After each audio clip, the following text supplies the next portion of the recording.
Bogus IVFचे दवाखाने उघडलेले आहेत, सेंटर उघडलेले आहे, याचा आपण व्ह्यू घेणार आहेत काय?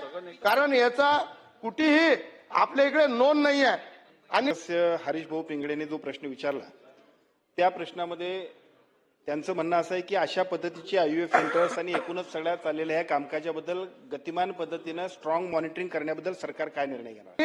हे कोण्या कोपऱ्यात कोण्या एखाद्या एरियातनी उघडतात, ते लोकांना भेटतात, त्यांना ते सांगतात का या बाईले 10 वर्षांनंतर झालं लेकरू, त्या बाईले 12 वर्षांनंतर लेकरू झालं, मग त्यांना वाटते की आपल्याला फायदा झाला पाहिजे. आणि त्या ज्यामध्ये PCPNDT ऍक्ट असेल किंवा या IVF सेंटर्स असतील, सोनोग्राफी मशीन्स असतील किंवा सगळे सेंटर्स असतील, या सगळ्यांबद्दल पुण्याच्या आमच्या आरोग्य विभागाच्या यंत्रणेच्या माध्यमातून स्वतंत्र टास्क फोर्स आपण PCPNDT, IVF centre, sonography centres या सगळ्यांवरती रॅन्डमली चौकशी करणं, चौकशी बरोबर त्याच्यामध्ये अनियमित असेल तर कारवाई करणं. केव्हा भरणार आहे याच्यासाठी एक विशिष्ट पद्धतीनं लोकांच्या जागा भरून पोलीस आणि त्यांचं एक टास्क फोर्स करून संपूर्ण महाराष्ट्रातील जे बोकस IVFचे दवाखाने उघडलेले आहेत, सेंटर उघडलेले आहे, याचा आपण व्ह्यू घेणार आहेत काय? कारण याचा कुठेही आपल्या इकडे नोंद नाही आहे. आणि हे कोण्या कोपऱ्यात कोण्या एखाद्या एरियातनी उघडतात, ते लोकांना भेटतात, त्यांना ते सांगतात का या बाईले 10 वर्षांनंतर झालं लेकरू, त्या बाईले 12 वर्षांनंतर लेकरू झालं, मग त्यांना वाटते की आपल्याला फायदा झाला पाहिजे. आणि त्या माध्यमातून ते सगळ्या गोष्टी चालत असतात.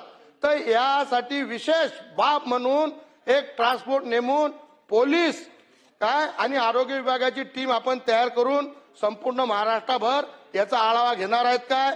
आढावा घेतल्यावर जे दोषी असतील त्यांच्यावर आपण कठोर कारवाई करणार आहे का? मोकासारखा कायदा या संदर्भात आपण लावणार आहेत का? आणि हे किती दिवसात आपण करणार, असे माझे 3 प्रश्न आहेत. सन्मान्य अध्यक्ष महोदय, सन्मान्य सदस्य हरीश भाऊ पिंगळेने जो प्रश्न विचारला त्या प्रश्नामध्ये त्यांचं म्हणणं असं आहे की अशा पद्धतीची IVF सेंटर्स आणि एकूणच सगळ्या चाललेल्या ह्या कामकाजाबद्दल गतिमान पद्धतीनं स्ट्रॉंग मॉनिटरिंग करण्याबद्दल सरकार काय निर्णय घेणार? सन्मान्य अबू आझमी साहेबांनी विचारलेल्या प्रश्नाच्या अनुषंगानंच मी आता सांगितलं की राज्यामध्ये PCPNDT ऍक्ट असेल किंवा या IVF सेंटर्स असतील, सोनोग्राफी मशीन्स असतील किंवा सगळे सेंटर्स असतील, या सगळ्यांबद्दल पुण्याच्या आमच्या आरोग्य विभागाच्या यंत्रणेच्या माध्यमातून स्वतंत्र टास्क फोर्स आपण तयार करतोय.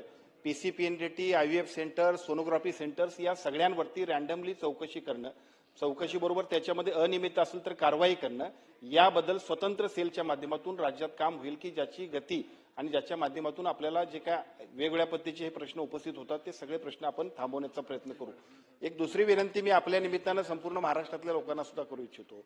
बऱ्याच वेळा असं होतं की आता IVF सेंटर्स इतकी वाढलेत की आपण सगळेजण त्या IVF सेंटर्स हा खरं म्हणजे वंध्यत्व, राहुल पाटील साहेब इथं डॉक्टरही आहेत आणि आमदारही आहेत, वंध्यत्वाला कितपत आपण प्रोत्साहित करायचा असा प्रश्न येतोय. अपवादात्मक परिस्थितीमध्ये आपण सगळ्यांनी जायला पाहिजे, परंतु IVF सेंटर्स इतके वाढणं हे आपल्यासाठी खूपच चुकीचं आहे.